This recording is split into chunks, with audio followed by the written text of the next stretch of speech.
The Veth'kai didn't have a word for reckless exactly, but Ambassador Kowalski got the impression they'd invented one by the time she walked through the doors of the high arbitration chamber. She'd been briefed on the Veth'kai before the shuttle dropped her on their station. Bipedal, vaguely arthropodic, exoskeletal, plating the color of old copper. Compound eyes that made it impossible to tell if they were looking at you, or past you, or both simultaneously. Highly rational. Deeply ceremonial. Operated on a strict hierarchy of social contracts that had kept their civilization running for 8,000 years without a single war. 8,000 years, no wars. Kowalski had been an ambassador for 11 years, and she'd personally witnessed 4. "Ambassador," said the Veth'kai at the head of the long obsidian table. His name translated, roughly, as Arbiter 7th of the Second Resonance, which she'd immediately shortened to Arbiter 7 in her head, and would be very careful never to say out loud. "You are the human representative for this matter." "I am," she said. She set her briefcase on the table. It made a very small, very unceremonial thunk. Several of the 12 arbiters shifted in what she was already learning was the Veth'kai equivalent of a wince. "I understand there's been an incident." Quote, "A catastrophic failure of interspecies protocol," said Arbiter 7. His voice came through the translator as flat and precise as a scalpel. 3 human nationals, operating under Colonial Commerce Permit 7, Alpha, established a trading post on the moon Verath-Secundus. "I'm familiar with the permit," Kowalski said. This was apparently the wrong thing to lead with, because all 12 arbiters shifted at once. "The permit," Arbiter 7 continued, "did not authorize interaction with Veth'kai larvae." Kowalski stopped. "Larvae. The trading post was established adjacent to a hatching colony. Our larvae are in their formative resonance period, a stage of development lasting approximately 4 of your years, during which external stimuli must be strictly controlled. The humans," he paused, and she got the sense he was choosing words that didn't involve profanity, "interacted with the larvae extensively." "Interacted how?" Kowalski asked. "They gave them names." She waited for the rest. There didn't appear to be a rest. "The larvae," Arbiter 7 said, "now respond only to those names. They have formed what our developmental specialists describe as an attachment bond to non-Veth'kai during a critical neurological window." His compound eyes caught the light. "Do you understand what you have done?"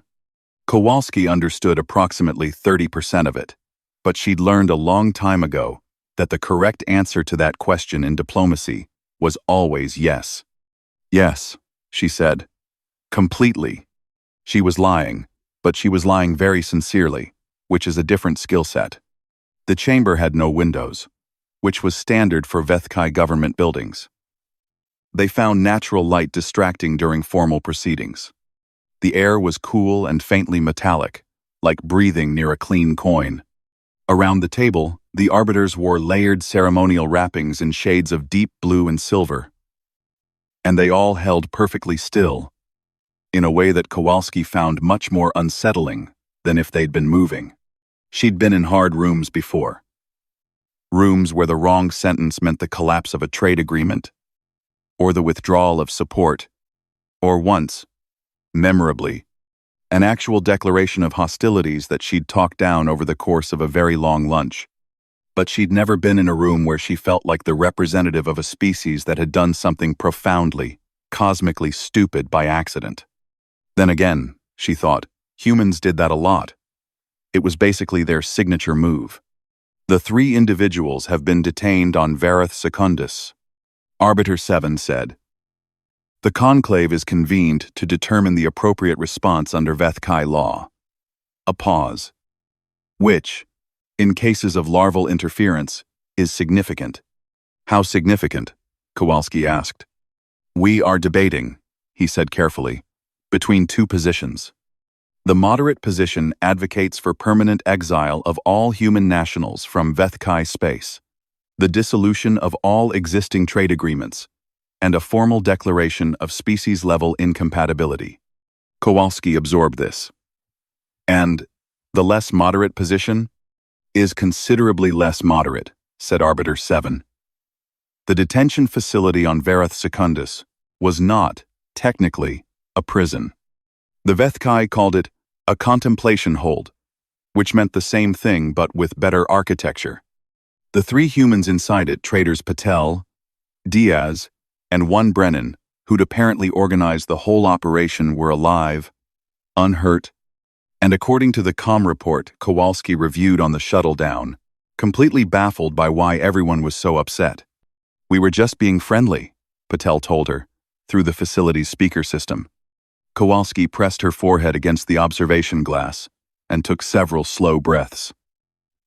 "Walk me through friendly." We set up the stall. First week, these little ones start wandering over maybe knee-high, copper-colored, big eyes, cute, honestly. We didn't know they were larvae. We thought maybe they were just small Veth'kai, Diaz offered. "Right, small Veth'kai." So we did what you do. We introduced ourselves. We gave them food samples, cleared by customs, non-toxic. We checked. And then, Kowalski said, you gave them names. A pause. Brennan started it, Diaz said. I named one of them Gary, Brennan said, from somewhere off comm. Kowalski turned away from the glass. The Veth'kai escort waiting by the door, a mid-ranking official whose name translated as something like third clarity of the outer chime, was watching her with the expression Kowalski had started to recognize as polite horror. How many larvae? She asked, third clarity. 47. Third clarity said. Each now bonded to a human name, and in many cases, a specific human individual. They will not respond to Veth'kai resonance calls. They approach the perimeter of the hold and, she seemed to be physically pained, make requests. What kind of requests? They ask for the humans. By the names they were given. Third Clarity's exoskeletal plating shifted in a way that might have been a shudder. One of them sits by the perimeter for 4 hours each day, calling for Brennan. Through the glass, Kowalski could see Brennan's face do something complicated. That's Gary, he said, quietly. Do not, Kowalski said. Say another word. The problem, as she walked it through on the shuttle back to the station, was structural. The Veth'kai concept of larval development wasn't just cultural. It was neurological. The formative resonance period was the stage when a Veth'kai brain was mapping its social world. Who was safe? Who was kin? Who was resonant? It was, as best she could translate it, the window where the brain decided who counted. Disrupt it with the wrong stimuli. And you didn't just confuse the larvae. You potentially rewired their entire social architecture. 47 Veth'kai larvae had decided, in that window, that humans counted. The conclave found this appalling. Kowalski found it appalling. What she kept running into was that some part of her also found it, in the most terrible and inconvenient way possible. Kind of understandable. She'd seen Brennan's face through that glass. She'd heard Gary mentioned in that particular tone of voice. Humans bonded with things. It was their single greatest liability and, depending on the situation, the only thing that ever saved them. The problem was that right now it was mostly the first one. She had 48 hours before the conclave required her formal response. After that, the vote. Arbiter 7 had made the stakes clear.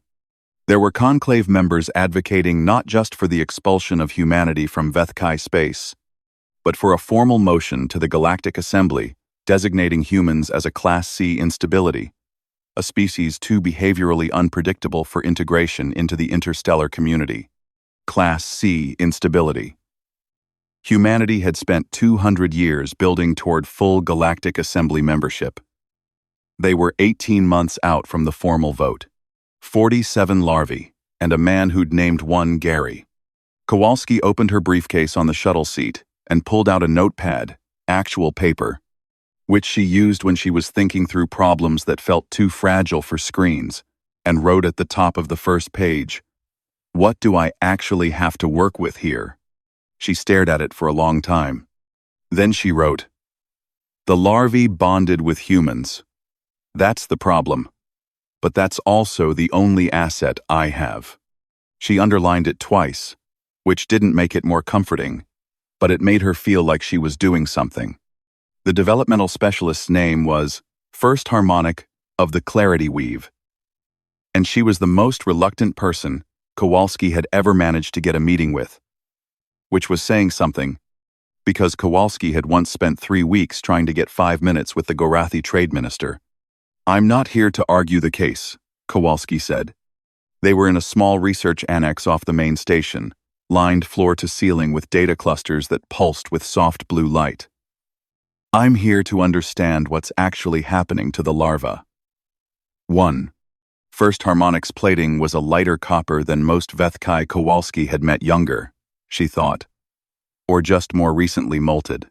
She held herself with the particular stillness of someone who was deciding whether to trust you and hadn't decided yet. "The bond is genuine," First Harmonic said. "That's not in dispute. I know.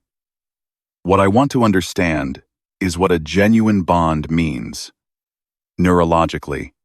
A pause. First Harmonic turned to one of the data clusters and pulled up a display 3-dimensional, layered, showing what Kowalski guessed was brain activity mapping. A larva informative resonance builds a model of its social world in real time. The model is not abstract. It is physical neural pathways, mapped and weighted by frequency of positive interaction. And the humans gave them a lot of positive interaction. Apparently humans are, First Harmonic, seemed to search for the word persistent in their social engagement. That's one way to put it. The pathways are established. The larvae have incorporated human resonance, human vocal patterns, human scent markers, human behavioral signals into their core social mapping. This is not a superficial preference. It is how their brains have structured the concept of safe other. Kowalski looked at the display. The pathways were bright, dense, interconnected. They didn't look like damage to her. But she was also working with a brain shaped by about 40 million years of different evolutionary pressures. So she held that observation loosely. What happens if you remove the humans from the equation? First Harmonic's plating shifted. The pathways do not simply... She stopped. Started again. You cannot unbuild a neural map that has already formed. The larva's brain has designated those nodes as primary resonance contacts. If those contacts are absent, the pathways remain.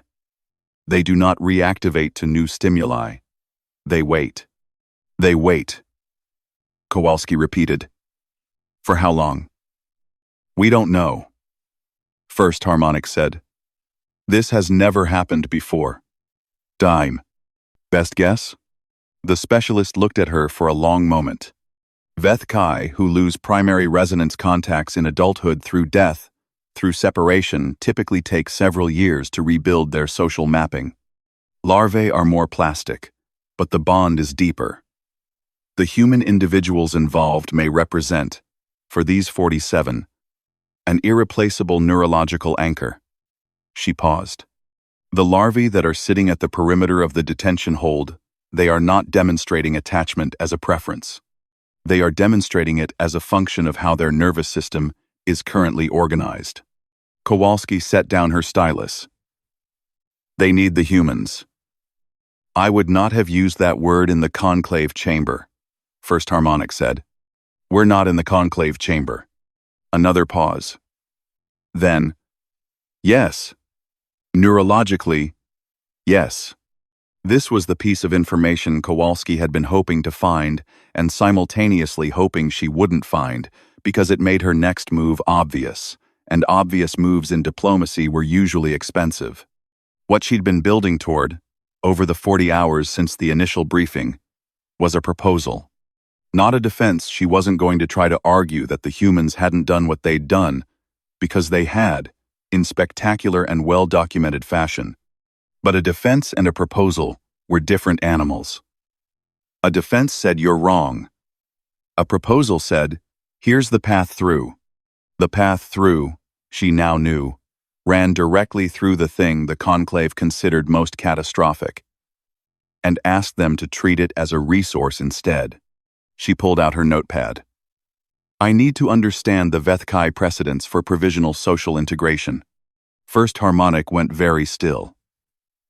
"That framework applies to Veth'kai communities, not to—" "I know what it applies to. I'm asking about the framework." The specialist looked at her data clusters, looked back at Kowalski. "You are not going to do what I think you are going to do," she said. "Probably I am," Kowalski said. "Walk me through the precedents." The meeting ran 4 hours. Kowalski filled 11 pages of notes.